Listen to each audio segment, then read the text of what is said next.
আমাকে কেউ মনে করে আমি বিএনপি জামাতি, কেউ মনে করে আমি আওয়ামী লীগার, আমাকে আওয়ামী লীগ গালি দেয়, বিএনপি গালি দেয়, জামাত গালি দেয়।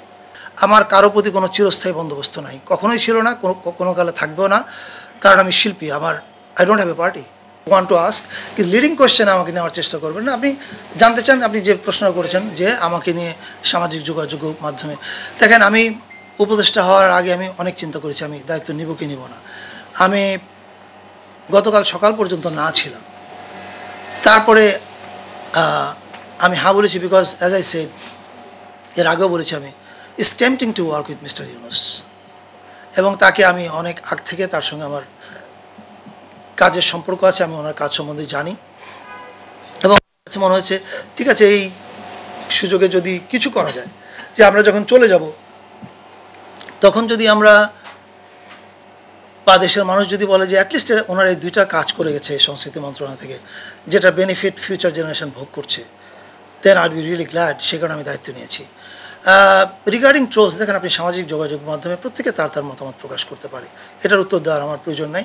তবে ইন জেনারেল আমি যেটা বলতে পারি, 2013 সালের পরে আমি ছিলাম ছাগু, জামাতপন্থী। আওয়ামী লীগের যতগুলো পেজ ছিল তারা আমাকে বলতো ছাগু এবং জামাতপন্থী, কারণ 2014 সালে আমি একটা লেখা লিখেছিলাম, এই চেতনালয়ে আমরা কি করিব। সেখানে বলেছিলাম যে আমি সংস্কৃতি করতে গিয়ে দেখলাম যে সবে বরাতে ঈদ নিয়ে কথা বলা যাবে না, কিন্তু পূজায় যাওয়া যাবে, বড়দিনে যাওয়া যাবে, ওটা আধুনিকতা, এটা আধুনিকতা না। তো এই লেখাটা লেখার পরে আমাকে ট্যাগ করা হয়েছিল ছাগু এবং জামাতি। ফলে I am least bother about this.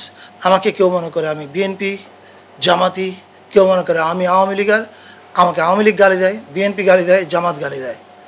I am absolutely fine with it, because এটা মানুষের ফ্রিডম অফ এক্সপ্রেশন। সে যদি মনে করে, তার কাছে মনে হচ্ছে আমি এটা, এখন আপনাকে আপনার কমন সেন্স অ্যাপ্লাই করতে হবে যে একটা লোক একই সঙ্গে 4 পার্টি তাকে কী করে কেন গালি দিবে, 4 পার্টি কেন মনে করছে সে কারো লোক না। কারণ আমি আসলে কারো লোক না, আমি আমার লোক।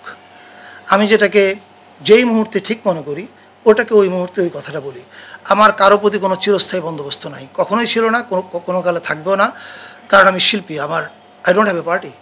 ওনারা সবাই যদি সহযোগিতা করে, as I said, I have a great team. Mohammad Azam Bangla academy lead করছে, ক্যান ইউ ইমাজিন? আমি তো 2 বছর আগে ভাবতে পারিনি যে মোহাম্মদ আজম বাংলা একাডেমির মহাপরিচালক হবে, বা নজরুল ইনস্টিটিউটের মহাপরিচালক হবে লতিফুল ইসলাম শিবলি, এটা 2 বছর আগে কে ভেবেছে? সৈয়দ জামিল আহমেদ হবে শিল্পকলার ডিজি, কে ভেবেছে? বা আফসানা আপা। ফলে যেহেতু আমাদের একটা গ্রেট টিম আছে এবং আপনারা সবাই যদি সহযোগিতা করেন, সাংবাদিক ভাইরা, আমরা অনেক ইনোভেটিভ কিছু প্রজেক্ট করব এখান থেকে, এবং সেই প্রজেক্টগুলো আপনাদের ছড়িয়ে দিতে হবে আপনাদের সাহায্য নিয়ে। যদি সবার সাহায্য পাই, আমি বিশ্বাস করি যে আমি কিছু চেঞ্জ হয়তো করতে পারবো। যদি না পারি, যেদিন বিদায় নিব সেদিন আমি বলবো আই ফেল্ড, আমি চেষ্টা করেছি বাট আমি ব্যর্থ হয়েছি।